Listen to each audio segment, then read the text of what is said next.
Daniel Sports Central, we go over our next team prediction of this offseason, and it's going to be for the Tennessee Volunteers, a team that was 3-7 overall in the 2020 season. Overall, this team was definitely in a rebuilding phase last season. Tennessee was, as they were 3-7 overall in the 2020 season, and this team just, with all the coaching changes and inexperience that was on this team last season, things just did not turn out too well, but there's a ton of potential on this Tennessee team going into 2021, and why that is what we're going over here today. We're going to go ahead and get started with Tennessee's final prediction. We'll be looking at your season trends to get things started here today. Once again, this team was 3-7 overall in the 2020 season, 2-3 in their first 5 games, then 1-4 in their last 5. So this Tennessee team did they were pretty inconsistent last season. I mean, they had a couple of decent games, but this team overall just, once again, was not a very good team last season. They beat South Carolina on the road 31-27, beat Missouri. That was definitely the best win of the season by far for this team, 35-12. Was the final score there, so that's actually a pretty good win. Also beat Vanderbilt to finish out the season there, 42-17. So once again, this Tennessee team being 3-7 wasn't the best season, but looking into 2021, this team does have potential. I mean, last season, obviously, just the amount of inexperience that was on this team just did not help them at all. But going into next season, there are a ton of changes, and this team is extremely active in the transfer portal, probably the most active team in the transfer portal this offseason. Jared Garantono is transferring away. He won't be with the team next season. You got like 3 quarterbacks, though, who are going to be battling for that quarterback position. You got Harrison Bailey, who was with Tennessee last season. He was pretty promising, too. 570 yards, 4 touchdowns, 2 interceptions, and a 71% completion rate when he did play. JT Shrout transferred away. I believe he went to Colorado, so he will not be with Tennessee next season. But you've got Joe Milton from Michigan and Hendon Hooker from Virginia Tech coming in to be in the quarterback position. So this quarterback situation in Tennessee is just about as interesting of one as I've seen across the nation and across the college football world this offseason. I mean, you got Harrison Bailey, who played pretty well last season when he threw 68 times for Tennessee. And you also got Joe Milton, who was pretty good at Michigan. I mean, I'd say Hendon Hooker is overall a better quarterback than Joe Milton, but I mean, both quarterbacks definitely have potential. Like Hendon Hooker, I could easily see being the starting quarterback next season. But if you're a Tennessee fan, do expect to see a lot of quarterback changes this upcoming season. I mean, I could easily see all 3 quarterbacks playing a decent amount going into next season because, I mean, all 3 quarterbacks are pretty good. So, I mean, like Hendon Hooker was a starter for Virginia Tech. Joe Milton was a starter for Michigan. The only quarterback that hasn't really started a full-time position before, is Harrison Bailey, but he's been with Tennessee for a while. So that's what makes it so intriguing going into this season, is because of the quarterback situation here. But looking at your backfield, Eric Gray's transferring away, Ty Chandler's transferring away. I mean, as I said, this team is extremely active in the transfer portal. So at the running back position, you don't have a whole lot going for you right now.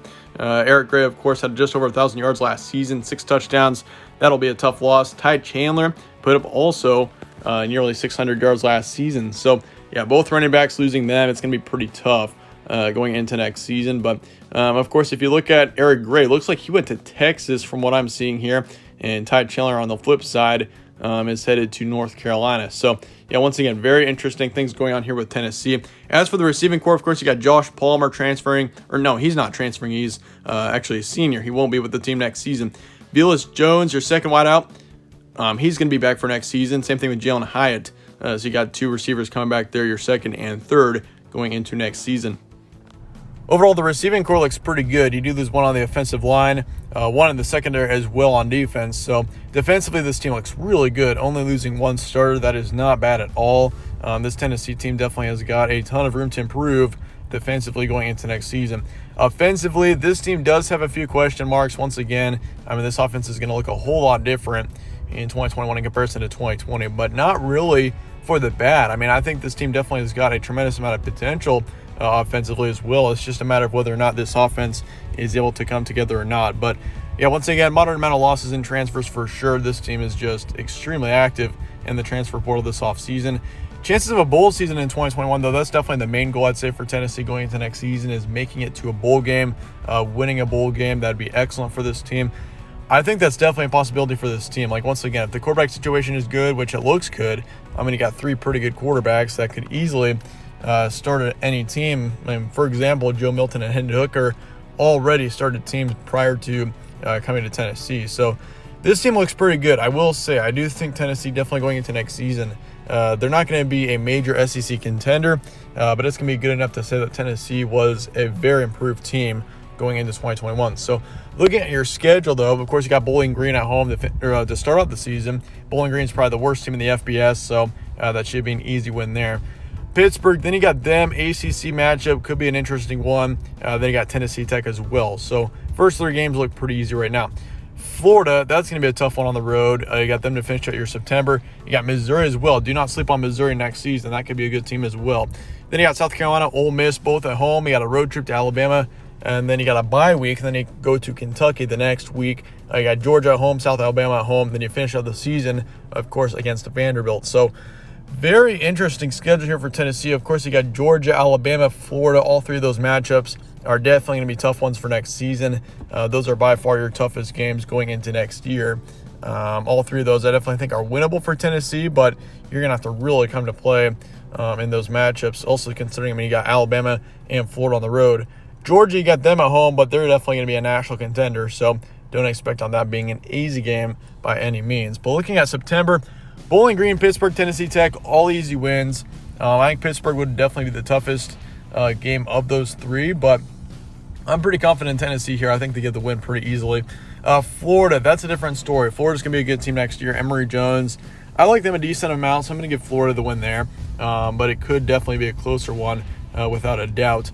As for October, of course, you're heading into the month with a 3-1 record. Not a bad position at all to be in, but the SEC schedule is obviously the toughest part of the schedule. Missouri on the road, that's going to be a close one. Great matchup there. I say Tennessee gets the win, but it's going to be mighty close, probably within a field goal or a touchdown.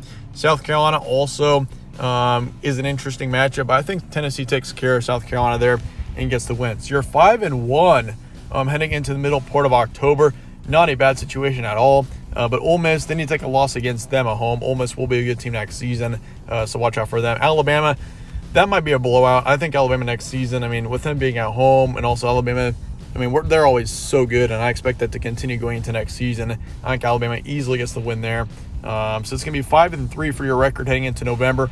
All you need is one win in your November month in order to make it to a bowl game, which South Alabama, having them in the schedule, I think it makes it pretty likely if you got 5 wins heading into November, they are in a pretty good position to make it to a bowl game. But looking at your November now, officially, you got Kentucky then on the road. That's also going to be a close one, but I think you kind of go on a losing streak here. You lose to Kentucky, also lose to Georgia. So that leaves you with your 2 games against South Alabama and Vanderbilt. You're going to get easy wins in both those matchups. Vanderbilt, I don't expect much out of them at all. And then South Alabama, of course, is another definitely easy matchup. So you definitely get 2 wins there. But Kentucky definitely is going to be close. Ole Miss is definitely going to be close. You got several matchups that could definitely be winnable ones. But I think you lose to Florida, Alabama, and Georgia overall. Just all 3 of those teams are 2 superior teams right now in order to beat them if you're Tennessee. But 7-5 is your record prediction. That is not a bad record at all for this Tennessee team. I'd definitely be, if I was a Tennessee fan, very proud of a 7-5 record, especially after a rough past couple of years. But let me know your thoughts and comments below on this Tennessee team. I appreciate you guys all watching as well. Let me know your thoughts and comments below. I appreciate all your support. Stay tuned for more from All Sports Central. I'll see you guys later.